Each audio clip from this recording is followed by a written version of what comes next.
Je m'appelle Émile Bernatchez, j'ai 11 ans. Je suis originaire de Ragno, sur la Côte-Nord.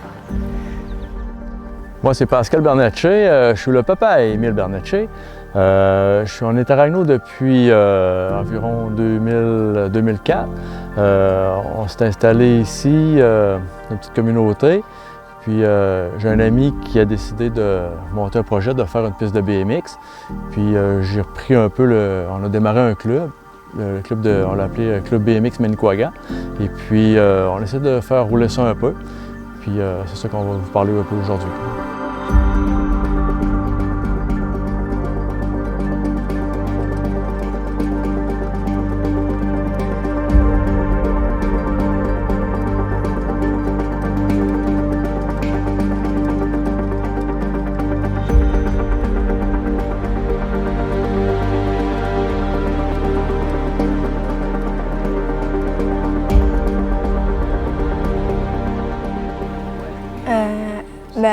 Moi, j'ai commencé depuis j'ai commencé à faire du vélo pas de pédales, puis je me suis mis au vélo avec des pédales, puis depuis ce temps-là, je fais du BMX de course. Moi, je fais du vélo depuis que je suis tout petit aussi. C'est sûr qu'il y avait moins l'aspect course, l'aspect piste de BMX, c'était moins ancré dans ce temps-là. Je suis plus de l'époque du film La gang des BMX, c'est ce qui nous a un peu inspiré. Et puis maintenant que je suis adulte et puis que je peux plus m'impliquer dans des projets, bien là, on veut ce qu'il y a de mieux pour nos enfants. Puis j'ai tout le temps continué à faire du vélo. Puis la partie BMX de course que je ne connaissais pas, bien ici, dans la petite piste qu'on a, bien, on peut aller chercher un beau sport là, qui donne des bonnes sensations.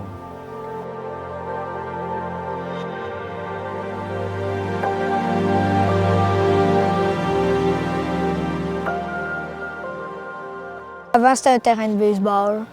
Les personnes ils venaient jouer au baseball, mais maintenant, personne ne vient. Puis ils ont fait une piste de BMX, puis depuis ce temps-là, ben, on en fait. La piste a été inaugurée environ en 2006, je crois. Je vérifie avec les fondateurs, mais c'est pas mal depuis ce temps-là. Ils ont emmené le matériel, ils ont fait venir une compagnie spécialisée dans le design. Ici, la piste est de niveau régional.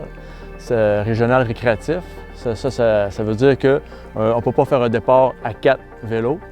Ici, c'est des courses contre la montre, étant donné la largeur de la piste.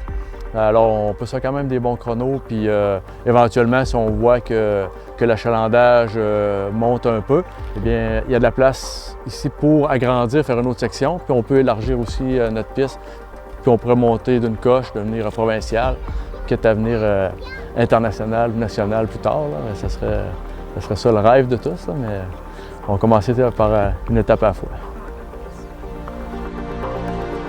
Ça donne beaucoup d'adrénaline, puis ça fait réagir vos réflexes, ça aiguise vos réflexes. C'est plus direct là, quand tu veux virer, puis le virage il est croche, ben faut que tu sois alerté. Dans le fond aussi, contrairement à du BMX qu'on fait naturellement dans notre rue ou dans les parcs, qu'on essaie de faire des figures ou des trucs comme ça, ici, ce qui est important, c'est la vitesse. Alors, moins longtemps tu es en l'air, plus vite tu vas pouvoir pédaler puis atteindre la vitesse que tu as besoin, que tu recherches. Fait que c'est toutes des petites techniques qu'on va chercher pour essayer de rouler les sauts le plus possible. Les techniques de virage qui sont un peu plus difficiles, mais qu'on ne pratique pas carrément quand on est en BMX en ville ou quand on fait du BMX de street, mettons, pour faire des figures. Fait ici, tous les petits détails sont importants pour aller chercher le petit quart de seconde pour aller en avant de ton concurrent.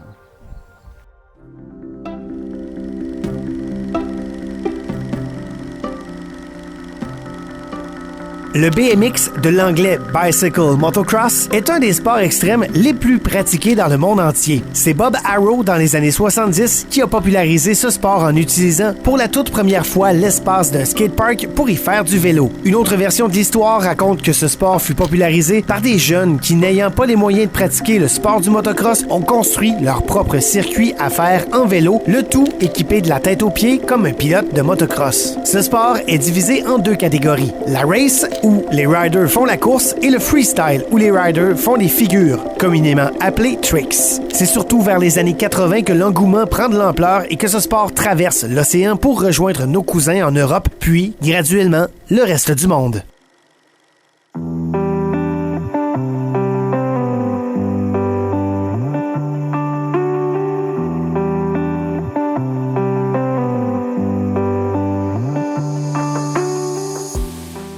Un peu tout le monde qui ont des vélos, qui veulent concurrencer en battant leur propre score ou en se dépassant.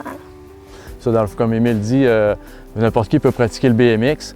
C'est sûr que pour atteindre des niveaux d'adrénaline, tout ça qu'on veut avoir, il faut que ça prenne quand même un peu le guts de se lancer. On a une petite rampe de départ là, qui fait atteindre une bonne vitesse de pointe.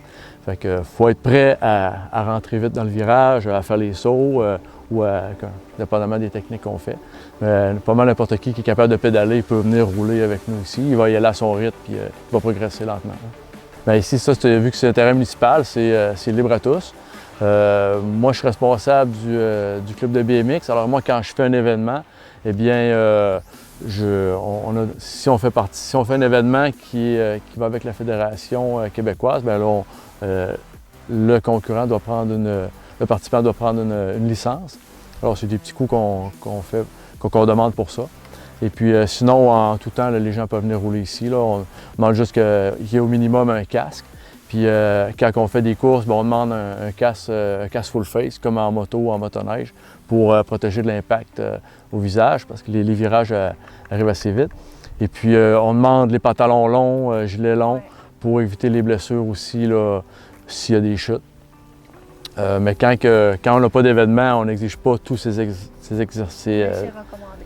C'est ça, c'est recommandé.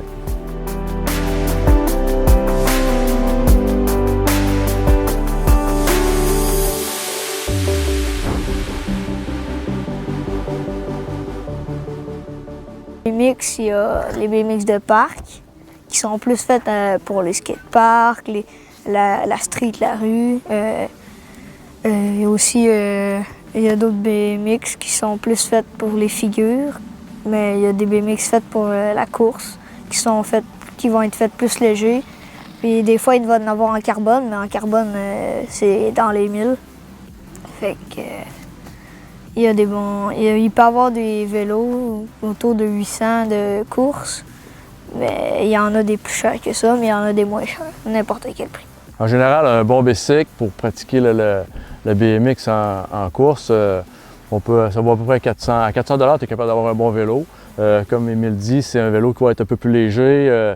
Les roues, puis la configuration n'est pas tout à fait pareille que d'un BMX de parc. Va être plus gros. Le plateau va être plus gros. Comme il dit, le plateau du pédalier en avant va être fait il va être plus dur à pédaler parce qu'il va être capable d'aller chercher plus de vitesse qu'un BMX qui va faire plus pour le skatepark ou pour faire des figures dans la rue.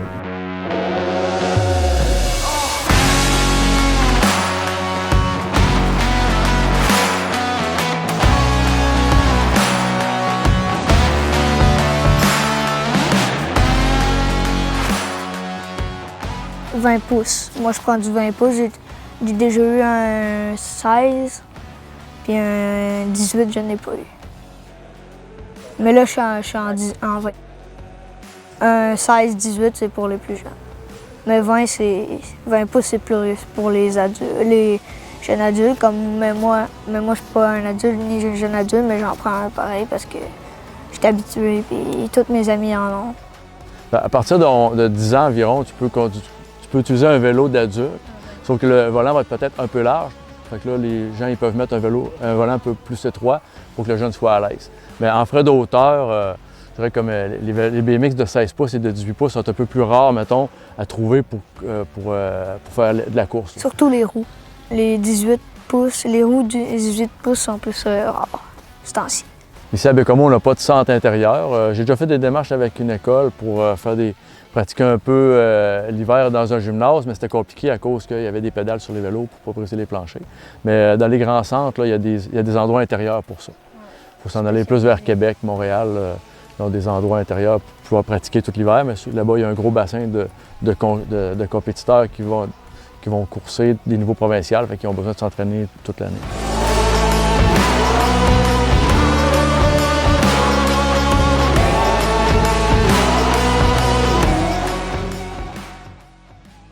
Mais les vélos santé, c'est un événement qui apporte beaucoup de monde, 200 à 300 personnes. Mais des fois, il y en a qui viennent avec leur vélo pour s'amuser. Dans le fond, on essaie de se joindre avec un événement qui va se dérouler ici. Et puis, je communique avec les organisateurs. Je les avertis c'est souvent des courses à pied ou des courses en vélo de route. Et puis, à ce moment-là, l'organisateur il demande aux gens s'ils veulent amener leur enfant avec leur vélo pour venir participer à nos courses. C'est là qu'on voit, on peut monter une trentaine de participants. Ça peut être des tout petits qui marchent à peine avec des vélos pas de pédale, qu'on appelle un run bike, ou les adultes qui veulent venir s'essayer, il n'y a pas de problème. N'importe qui avec un casque est capable de pédaler pour venir participer.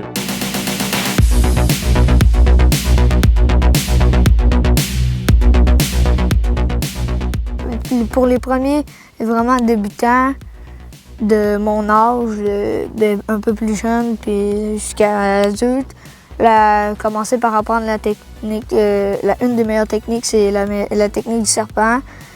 Ça consiste à vraiment absorber les sauts en montant, tu redescends en donnant de la vitesse. Puis il faut vraiment avoir les réflexes. Là.